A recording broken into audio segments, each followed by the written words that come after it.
Il y a bien longtemps, lorsque le monde n'était pas aussi bon et bienveillant qu'aujourd'hui, vivait un homme nommé Noé.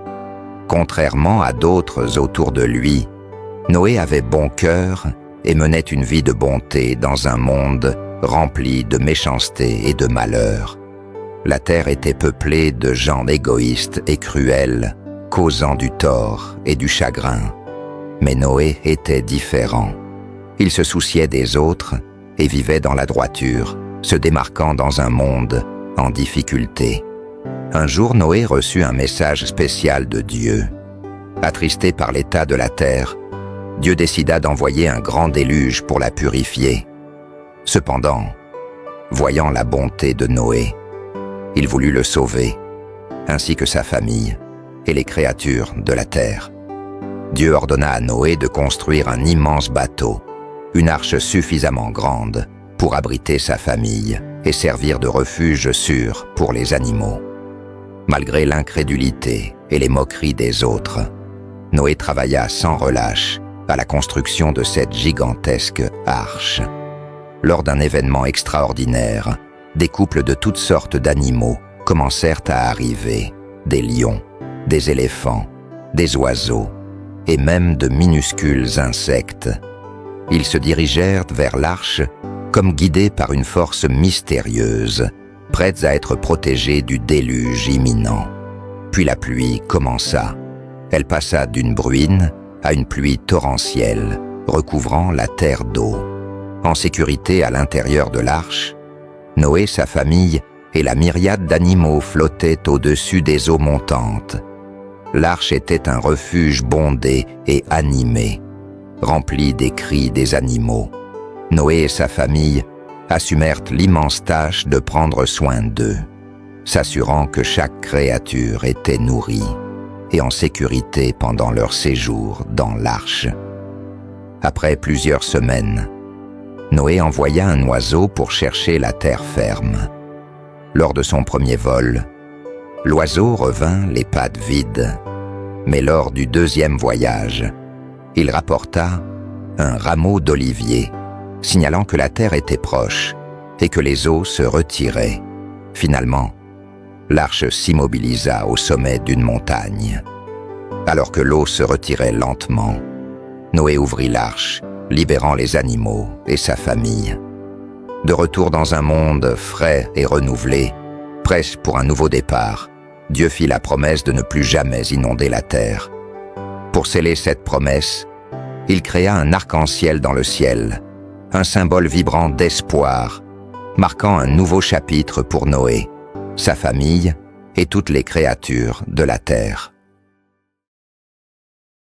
Il y a bien longtemps, après le grand déluge, les hommes parlaient tous la même langue. Ils vivaient ensemble, partageant une seule voix, une seule pensée, mais leur unité allait bientôt les pousser à faire quelque chose d'incroyable. Les hommes se rassemblèrent dans une grande plaine appelée Shinar. Là, ils eurent l'idée audacieuse, construire une tour si haute qu'elle toucherait le ciel lui-même pour montrer leur puissance et leur unité. Plus la tour grandissait, plus les hommes devenaient fiers. Ils pensaient qu'ils pourraient atteindre le ciel et devenir aussi puissants que Dieu lui-même. Mais cette arrogance n'allait pas rester sans conséquences. Voyant leur fierté et leurs défis, Dieu décida de les arrêter. Il mélangea leurs langues, les rendant incapables de se comprendre. En un instant, le chantier fut rempli de confusion et de chaos. Ne pouvant plus travailler ensemble, les hommes abandonnèrent la construction de la tour. Ils se dispersèrent dans le monde entier, formant de nouvelles nations avec leur propre langue. La grande tour de Babel resta inachevée, un souvenir de leur orgueil et de la puissance de Dieu. Cette histoire nous rappelle qu'il est important de rester humble et de reconnaître nos limites. La tour de Babel nous enseigne que la vraie force ne réside pas dans notre capacité à nous élever au-dessus des autres, mais dans notre volonté de vivre en harmonie avec ceux qui nous entourent. Si vous avez aimé cette histoire, n'oubliez pas de vous abonner à notre chaîne, de laisser un pouce bleu et de partager cette vidéo avec vos amis et votre famille. Ensemble, continuons à apprendre et à grandir. Bienvenue dans cette histoire biblique fascinante. Aujourd'hui, nous vous racontons l'histoire dramatique de Sodome et Gomorrhe, deux villes légendaires détruites par le feu du ciel à cause de leur méchanceté. Accrochez-vous, car cette histoire est pleine de rebondissements et de leçons profondes. Un jour, Abraham, l'ancêtre du peuple hébreu, se reposait sous un chêne à Mamré lorsqu'il vit 3 hommes approcher. Il se précipita pour les accueillir avec générosité. Ces hommes n'étaient pas de simples visiteurs. Ils étaient des messagers de Dieu. Et l'un d'eux révéla à Abraham un terrible secret. Dieu allait détruire les villes de Sodome et Gomorrhe à cause de leurs péchés. Mais Abraham, plein de compassion, plaida pour les habitants de ces villes. Les 2 messagers se rendirent ensuite à Sodome, où ils furent accueillis par Lot, le neveu d'Abraham. Cependant, la ville était si corrompue que ses habitants vinrent en masse pour maltraiter les visiteurs. Les messagers divins mirent en garde Lot et lui ordonnèrent de fuir la ville avec sa famille. Alors que le soleil se levait, ils quittèrent précipitamment Sodome. Mais une tragédie les attendait. La femme de Lot se retourna pour regarder la ville, et elle fut transformée en statue de sel. Alors que Lot et ses filles fuyaient, Dieu fit pleuvoir du feu et du soufre sur Sodome et Gomorrhe. Les villes furent complètement détruites, et ce qui était autrefois prospère devint un désert stérile. L'histoire de Sodome et Gomorrhe nous rappelle la gravité du péché, mais aussi la miséricorde de Dieu envers ceux qui sont justes. Même dans les moments les plus sombres, il y a toujours une chance de rédemption.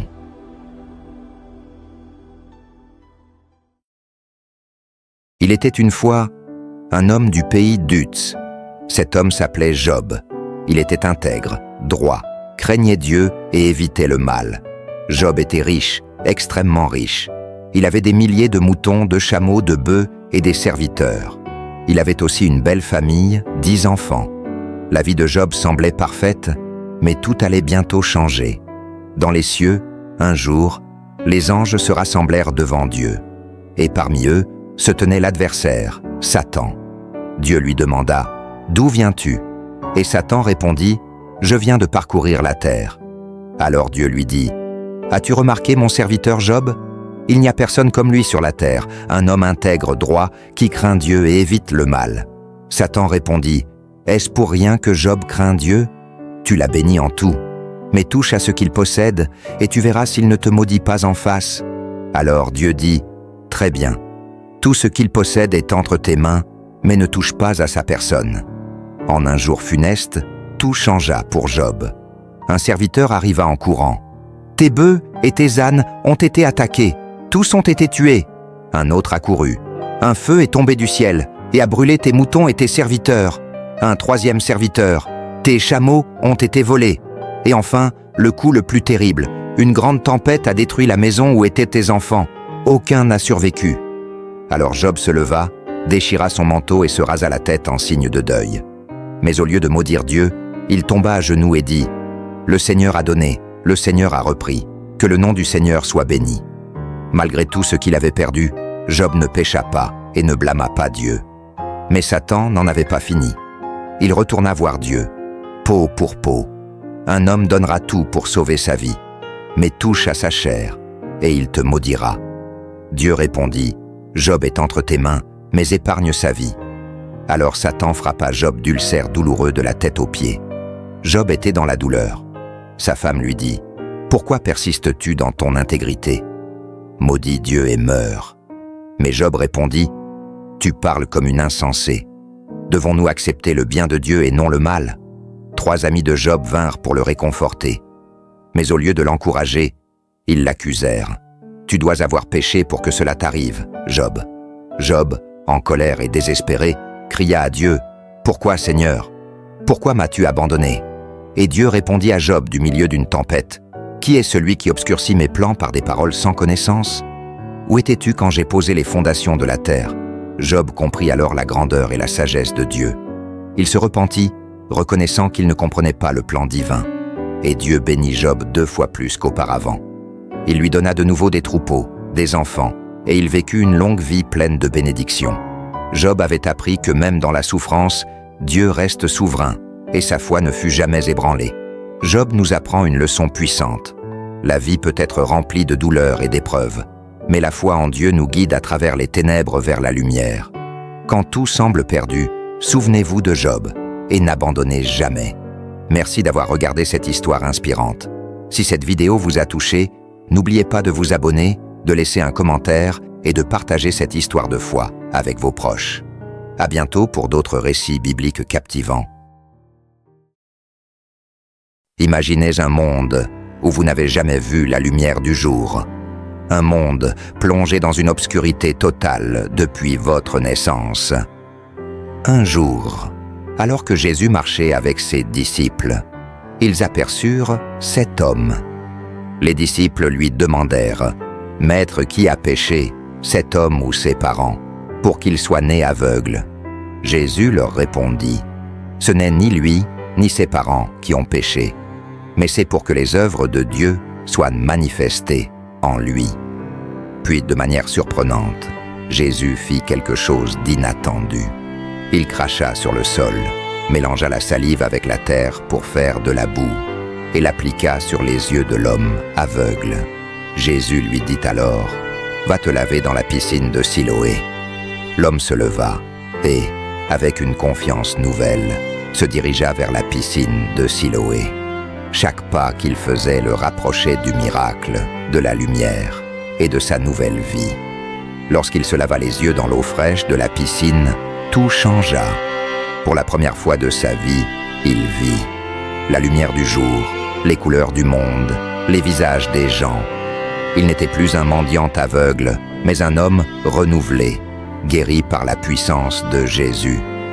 Les voisins et ceux qui l'avaient vu mendier étaient stupéfaits. Ils l'emmenèrent en voir les pharisiens, qui, jaloux, refusèrent de croire au miracle. Ils demandèrent, « Qui t'a guéri ?» L'homme répondit, « Un homme nommé Jésus. » Jésus retrouva plus tard cet homme et lui demanda, « Crois-tu au Fils de Dieu ?» L'homme, reconnaissant, répondit, « Oui, Seigneur, je crois. » Et il se prosterna devant lui. Cette histoire n'est pas seulement celle d'un aveugle guéri, mais celle d'une révélation. Nous sommes tous aveugles d'une certaine manière, mais avec la foi, la lumière peut briller en nous tous.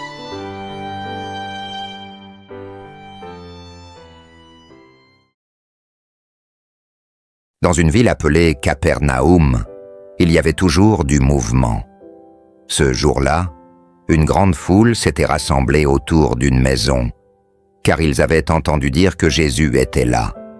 Jésus, connu pour ses miracles et ses paroles de sagesse, était devenu très populaire, mais personne ne s'attendait à ce qui allait se passer ce jour-là. Non loin de là, 4 amis portaient un homme paralysé. Leur ami ne pouvait pas marcher, mais ils avaient une grande foi. Ils savaient que si seulement ils pouvaient amener leur ami jusqu'à Jésus, tout changerait. Mais la maison était bondée. Il n'y avait aucune chance d'entrer par la porte. Alors, mais ces amis n'ont pas abandonné. Non, ils ont trouvé une idée incroyable. Ils décidèrent de monter sur le toit, et là, ils commencèrent à creuser un trou. Pas question de laisser leur ami sans aide. Ils allèrent le descendre juste devant Jésus. Tout le monde était stupéfait. Un homme était descendu du toit, juste devant Jésus. Mais Jésus, avec un sourire, voyait bien plus qu'un simple acte étrange. Il voyait la foi incroyable de ses amis. Jésus se pencha vers l'homme et dit, « Mon fils, tes péchés te sont pardonnés. » Les chefs religieux dans la maison furent choqués. « Qui est-il pour pardonner les péchés ?» pensaient-ils. Mais Jésus savait ce qu'ils pensaient. Alors, il leur dit « Qu'est-ce qui est plus facile ? Dire à cet homme que ses péchés sont pardonnés, ou lui dire de se lever et de marcher ?» Puis Jésus se tourna vers l'homme paralysé et lui dit « Lève-toi, prends ton brancard et rentre chez toi. » L'homme se leva immédiatement. Il prit son brancard et sortit, sous les yeux ébahis de la foule. Tout le monde était stupéfait.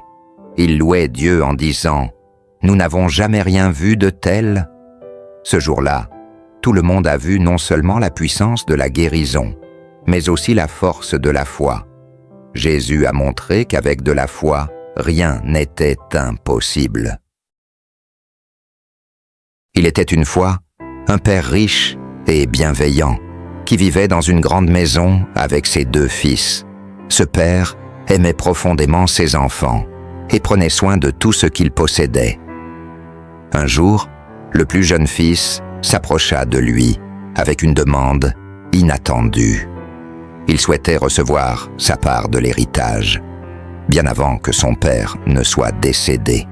Le père, bien que triste de cette décision, accéda à sa demande. Ainsi, le fils prit sa part et quitta la maison familiale. Il s'en alla vers un pays lointain, où il dépensa tout ce qu'il avait, vivant dans le plaisir et l'excès. Ses nouvelles amitiés étaient fondées sur sa richesse, et bientôt, il se retrouva sans rien. La bourse qui était autrefois pleine d'or était désormais vide, et ses amis l'abandonnèrent l'un après l'autre. Alors qu'une terrible famine frappa le pays, le jeune homme se retrouva seul et affamé. Dans sa misère, il accepta un travail humiliant, garder les porcs. Chaque jour, il regardait la nourriture des porcs avec envie, car il n'avait même pas de quoi se nourrir. Dans cette détresse, il se souvint de la maison de son père. Il se dit « Même les serviteurs de mon père ont suffisamment à manger. Je retournerai chez lui, je lui demanderai pardon et je lui dirai que je ne suis plus digne d'être appelé son fils. Je travaillerai pour lui comme un simple serviteur. » Alors, plein de remords et de honte, il prit la route du retour. Le chemin était long, mais sa résolution était forte. Il ne s'attendait pas à ce qui allait se passer à son arrivée. De loin, son père l'aperçut. Il ne resta pas immobile, ne jugea pas. Non, le père courut vers son fils. Il le serra dans ses bras, plein de compassion et d'amour. Ce père qu'il avait attendu pendant tout ce temps ne se préoccupait pas des erreurs passées. Il était simplement heureux de le revoir. Le père fit alors quelque chose d'inattendu. Il ordonna à ses serviteurs de préparer une grande fête. Il fit revêtir à son fils les plus beaux habits, lui donna un anneau et des sandales neuves. Il dit à tous « Mon fils était perdu, mais il est retrouvé. Il était mort et il est revenu à la vie. » Pendant que la maison se remplissait de joie et de musique, le fils aîné, celui qui n'avait jamais quitté la maison, était contrarié. Il ne comprenait pas pourquoi une telle fête était organisée pour son frère, qui avait gaspillé l'héritage. Le père lui expliqua avec douceur que tout ce qu'il possédait lui appartenait déjà, mais que la joie de retrouver un frère perdu était une raison suffisante pour célébrer. Ainsi, le jeune fils avait appris une leçon importante. L'amour d'un père est inconditionnel. Peu importe les erreurs commises, il est toujours possible de revenir à la maison. Cette histoire nous enseigne que le pardon existe pour tous ceux qui cherchent à corriger leurs erreurs. Peu importe à quel point on s'éloigne, il y a toujours une chance de rédemption, tant qu'on retourne avec un cœur sincère. L'amour véritable ne connaît ni rancune, ni limite. Il était une fois, dans une terre lointaine et ancienne, un homme courageux qui fit preuve de bonté là où tout espoir semblait perdu. C'est une histoire que l'on appelle le bon Samaritain. Un jour, un homme marchait de Jérusalem à Jéricho. C'était un voyage long et périlleux. La route était dangereuse, pleine de virages et de recoins, où des voleurs pouvaient se cacher. Soudain, une bande de brigands surgit de l'ombre. Ils l'attaquèrent sans pitié, le frappant et le dépouillant de tout ce qu'il possédait. Puis, le laissant à moitié mort sur le bord de la route, ils disparurent aussi rapidement qu'ils étaient apparus. Le pauvre homme était maintenant seul, sans aide, sans espoir. Un peu plus tard, un prêtre passa sur la même route. Il aperçut l'homme blessé, mais au lieu de s'arrêter pour l'aider, il détourna les yeux et continua son chemin de l'autre côté de la route. Peu de temps après, un autre homme arriva. C'était un lévite, un homme respecté et pieux. Il s'approcha un peu plus près, mais lui aussi décida de passer de l'autre côté sans lui porter secours. Enfin, un Samaritain arrive sur cette même route. Contrairement aux autres, dès qu'il vit l'homme à terre, son cœur fut touché par la compassion. Il s'agenouilla auprès de l'homme, nettoya ses blessures avec de l'huile et du vin, puis les banda soigneusement. Il le plaça sur son propre âne et l'emmena à une auberge pour qu'il puisse se reposer et guérir. À l'auberge, le Samaritain donna 2 pièces d'argent à l'aubergiste et lui dit « Prends soin de lui. Si tu dépenses plus, je te rembourserai à mon retour. » Le Samaritain s'en alla, laissant derrière lui une leçon de compassion et de véritable humanité. Alors, mes amis, qui était le véritable prochain de l'homme blessé? Le prêtre, le lévite ou le Samaritain? Oui, c'était le Samaritain, celui qui a montré de la compassion sans attendre quoi que ce soit en retour. Rappelez-vous toujours cette histoire. Peu importe qui vous êtes, où vous allez ou d'où vous venez, montrez toujours de la bonté. Soyez un bon Samaritain dans ce monde et aidez ceux qui en ont besoin. C'est là le véritable amour et la véritable humanité. Sur les rives paisibles de la mer de Galilée, un jour ordinaire allait devenir un jour extraordinaire, un jour où la foi allait changer une vie pour toujours.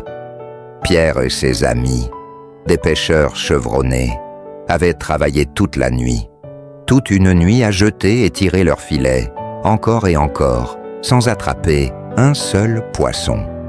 Mais ce jour-là, Jésus, un homme que Pierre respectait, sans encore vraiment le connaître, se tenait au bord de l'eau.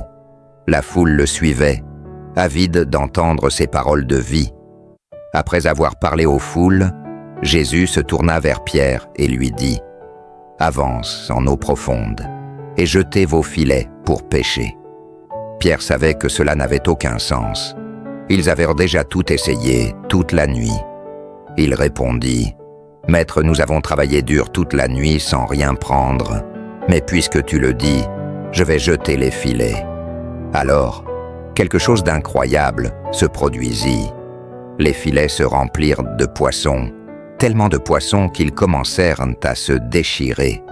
Pierre et ses compagnons durent appeler leurs amis pour les aider.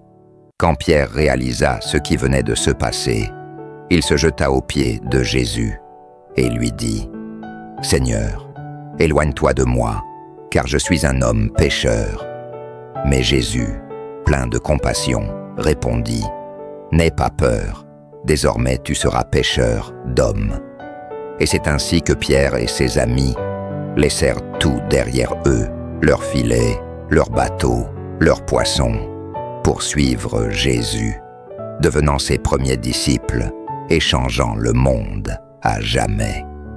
Tout comme Pierre, il nous suffit parfois de faire confiance et de suivre l'appel qui résonne en nous. Qui sait, peut-être qu'en répondant à cet appel, nous découvrirons un miracle inattendu.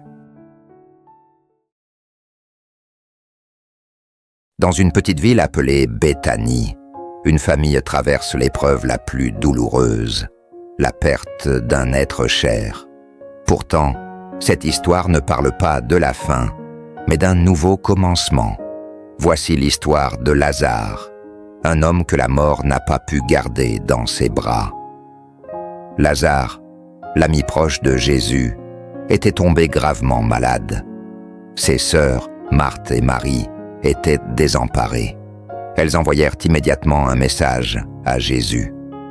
Quand Jésus reçut le message, il dit à ses disciples « Cette maladie ne mène pas à la mort, elle servira à manifester la gloire de Dieu. » Mais à Béthanie, Lazare était mort. Marthe et Marie étaient dévastées. Leur frère bien-aimé avait été enseveli. 4 jours passèrent et le tombeau semblait scellé à jamais. 4 jours plus tard, Jésus arriva à Béthanie. Marthe, en apprenant son arrivée, se précipita vers lui. « Seigneur, si tu avais été là, mon frère ne serait pas mort. Mais même maintenant, je sais que tout ce que tu demanderas à Dieu, il te l'accordera. Ton frère ressuscitera. » Marie, suivie de nombreux villageois, rencontra aussi Jésus et pleura à ses pieds. « Seigneur, si tu avais été là, Lazare serait encore en vie. » Jésus, profondément ému, se tint devant le tombeau. Et alors, Jésus pleura. Jésus se tourna vers la foule et cria d'une voix puissante « Lazare, sors !» Et Lazare, l'homme que tous pensaient perdu pour toujours, se leva et marcha hors du tombeau. La gloire de Dieu avait été révélée et la mort avait été vaincue. L'histoire de Lazare nous rappelle que la foi en Dieu est plus forte que la mort. Même dans nos moments de désespoir, Jésus nous appelle à l'espérance et à la vie. Alors, que cette histoire résonne en vous comme un rappel que rien n'est impossible avec Dieu. Si cette histoire vous a touché, n'oubliez pas de liker, commenter et vous abonner pour ne manquer aucune autre histoire inspirante de la Bible. Partagez cette vidéo avec ceux que vous aimez